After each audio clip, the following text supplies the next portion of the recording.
மாணவர்களே, அஸ்ஸலாமு அலைக்கும். ஓட்டமாவடி ஜும்மா பள்ளி வாசலில் இருந்து இந்த பதிவை செய்கின்றேன். இங்கே பாருங்கள், பெனார் ஒன்று காட்சிப்படுத்தப்பட்டிருக்கின்றது. அத்துடன் சேர்ந்து இந்த நிர்வாகத்தினால், அன்பான இந்த ஜும்மா பள்ளியினுடைய நிர்வாகத்தினால் பாதிக்கப்பட்டிருக்கின்ற, இலங்கையிலே எமது நாட்டிலே பாதிக்கப்பட்டிருக்கின்ற மக்களுக்கான நிவாரண பணிக்கான செயல்பாடுகள் இந்த பள்ளியிலே இடம்பெற்று கொண்டிருக்கின்றன.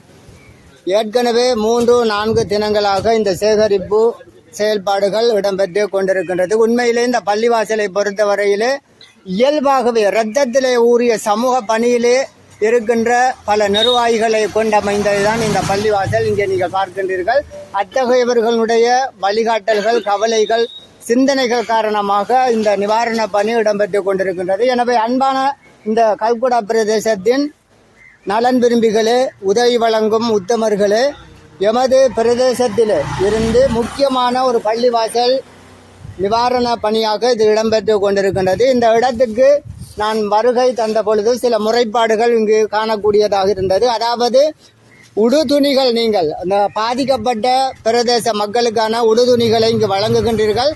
ஆனால் பாவித்த உடுப்புகளை, துணிகளை இங்கு வழங்குவதை தயவு செய்து தவிர்த்து கொள்ளுங்கள். புதிய உடுப்புகளாக இருந்தால் குழந்தைகள், பள்ளி மாணவர்கள், பெரியவர்கள், பெண்களுக்கான உடுப்புகள், புதிய ஆடைகளாக இருந்தால் இந்த பள்ளியினுடைய இந்த மையத்துக்கு, நிவாரண நிலையத்துக்கு கொண்டு வந்து தாருங்கள். அதைவிட மிக முக்கியமான ஒரு விடயத்தினை இந்த நிர்வாகத்தில் இருக்கக்கூடியவர்கள் சொல்லுகின்றார்கள். அதாவது உணவுப் பொருள், உணவு தொடர்பான பிரச்சனை தான் பாதிக்கப்பட்ட பிரதேசங்களிலே முக்கியமான பிரச்சனையாக இருக்கின்றது. எனவே பால்மா, சோயாபோன் இவ்வாறான பொருட்கள் இருந்தால் தயவு செய்து இங்கு நீங்கள் வழங்குங்கள். எமது பிரதேசத்தை பொறுத்தவரையிலே உண்மையிலே பாதிக்கப்படாத ஒரு பிரதேசம். அல்லாஹ் தஆலா இந்த பிரதேசத்தை பாதுகாத்து வைத்திருக்கின்றான். அதே நேரத்திலே கொடை வழங்குகின்ற உள்ளங்களை பெற்ற, உள்ளங்களை சுமந்த ஒரு பிரதேசமாக இந்த கல்குடா பிரதேசம் இருக்கின்றது. எனவே அன்பானவர்களே, இந்த விடயங்களை கவனத்திலே எடுத்து மீண்டும் சொல்லுகின்றேன். குறிப்பாக இந்த நீங்கள் பார்த்து கொண்டிருக்கின்ற உணவுப் பொருட்களை தயவு செய்து இவர்களிடம் ஒப்படையுங்கள். இந்த நிலையத்துக்கு கொண்டு வந்து சேருங்கள். எனவே அவ்வாறான உதவிகளை நீங்கள் செய்கின்ற பொழுது எமது பிரதேசத்துக்கு, எமது மக்களுக்கு அது பாதுகாப்பானதாக இருக்கும். எதிர்காலத்தில் அல்லாஹ் தஆலா எங்களுடைய பிரதேசத்தை அல்லாஹ் தஆலா பாதுகாப்பான் என்பதனை கருத்தில் கொண்டுங்கள். அனைத்தும் அல்லாஹுவினால் நடைபெற்று கொண்டிருக்கின்றன.